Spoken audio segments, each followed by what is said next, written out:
আসসালামু আলাইকুম, কেমন আছেন সবাই? আশা করি ভালো আছেন।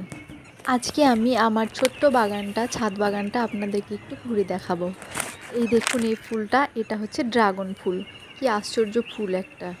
প্রথমবার দেখছি তাই আমাকে একটু আশ্চর্যই মনে হচ্ছে। খুব সুন্দর একটা ফুল। ড্রাগনের বেশ কটা ফুল এসছে, তার মধ্যে দুটোই ফুটে আছে দেখুন। সত্যি বন্ধুরা, ড্রাগনের যে ফুলটা এত সুন্দর হয় আমি জানতাম না। আর এই দেখুন বন্ধুরা, আমার লেবু গাছটা বেশ কটা লেবু ধরে আছে, অনেকটাই লেবু ছিল কিন্তু ঝরেও গেছে। এটাও আর একটা লেবু, এতে একটাই মাত্র লেবু আছে দেখুন। এবার আপনাদের দেখাবো সাপাটুলের গাছ। দেখুন এই গাছটা নিয়ে আসা প্রায় 2 বছর হবে, কিন্তু দেখুন শুধু ফুল হচ্ছে কিন্তু ফল আসতে চাইছে না। ফুলগুলো ঝরেই যায়, জানি না কি করতে হবে। এবার দেখাচ্ছি তেঁতুল গাছ, আর এটা হচ্ছে মিষ্টি তেঁতুল, কিন্তু এটাতেও ফুল আসছে না। আর এই দেখুন মিষ্টি আমড়ার গাছ, এতে অনেকটাই আমড়া হয়েছিল কিন্তু এবার 2-1টা হয়েছে। এবার বন্ধুরা ড্রাগন ভেঙে নিব, যে ফুলগুলো দেখিয়েছিলাম সেই ফুলেরই এগুলো ফল। আর আমার জানা ছিল না যে ড্রাগন গোলাপিও হয়, তবে ফলের সাইজগুলো খুব একটা বড় হয়নি। দেখুন বাইরে যে ফলটা ঝুলেছিল সেটাও আমি ভেঙে নিচ্ছি। আর ড্রাগনের গায়ে খুব কাঁটা কাঁটা থাকে, তার জন্য একটু সাবধানেই ভেঙে নিচ্ছি। একেবারে গোলাপি, দারুণ দেখাচ্ছে। ভেতর থেকে মনে হচ্ছে রস বেরিয়েই আসছে, খুব বেশি পেকে গেছে। আর আমার ছোট ছেলে আফতার নাহিদ এই ড্রাগন খেতে খুবই পছন্দ করে। আর আপনাদেরকে আম গাছটা ঘুরে দেখাই, এটা হচ্ছে 12 মাসি আম গাছ। দেখুন বেশ কটা আম এসেছে, তবে যতটা এসেছে আম ততটা থাকে না, ঝরেই যায়। দেখুন লাল লাল হয়ে আছে যেগুলো, সেগুলো প্রত্যেকটাই ঝরে যাবে। হয়তো টবে লাগানো, সেই জন্য। মাটিতে থাকলে কিন্তু এগুলো সব কটাই হতো আমার মনে হয়। অন্যদিকে আবার মুকুলও ধরে আছে দেখুন।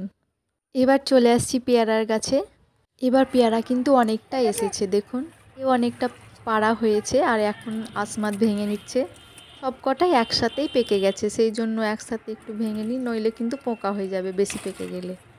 পেয়ারা সংখ্যায় বেশি হয়েছে কিন্তু সাইজে কিন্তু খুব একটা বড় হয়নি দেখুন। আর প্রথম যে পেয়ারাগুলো হয়েছিল খুব বড়। হ্যাঁ, পেরে নাও পাকাগুলো। আসমাত খুব জোর দিয়ে চেষ্টা করছে পেয়ারা ভাঙার, কিন্তু একটু পেয়ারাগুলো যেহেতু কাঁচা হয়েছে সেই জন্য ভাঙতে পারছে না ও। গাছে পেয়ারা দেখলে কিন্তু খেতে ইচ্ছে করে, তাই না?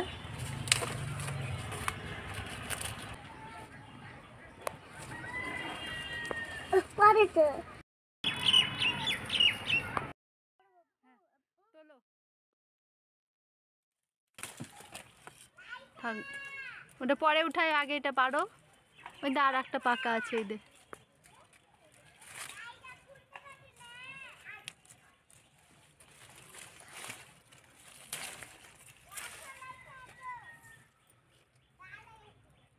দেখুন বন্ধুরা, আসমাতের পেয়ারা পাড়া হয়ে গেছে আর ও খুব খুশি। আর এর মধ্যে একটা পেয়ারা পচাও আছে দেখুন। প্রচণ্ড রোদ আর গরমে দেখুন পেয়ারার কি অবস্থা হয়েছে। পেয়ারাগুলো কি সুন্দর তাজা, লেবু দিয়ে মাখিয়ে খেতে দারুণ লাগবে। দেখাবো আপনাদের আমার ঘাস ফুলগুলো, বিভিন্ন কালারের। আর এগুলো আমার খুব সুন্দর লাগে জানেন। আর এই দেখুন এটা কাগজ ফুল, জানি না আর কি নাম আছে, তবে আমি কাগজ ফুল বলেই জানি। এই ফুলটা সাদাতে আর গোলাপিতে।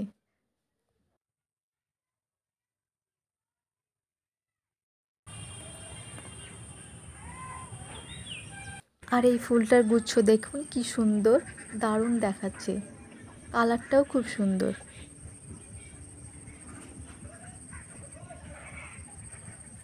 আর একই ফুল দেখুন, কিন্তু এগুলো সেরকম টকটকেও না আর গুচ্ছও নাই। আর এই দেখুন কুল গাছটায় আগের বছর এই গাছটাতে অনেকটাই কুল এসেছিলো জানেন।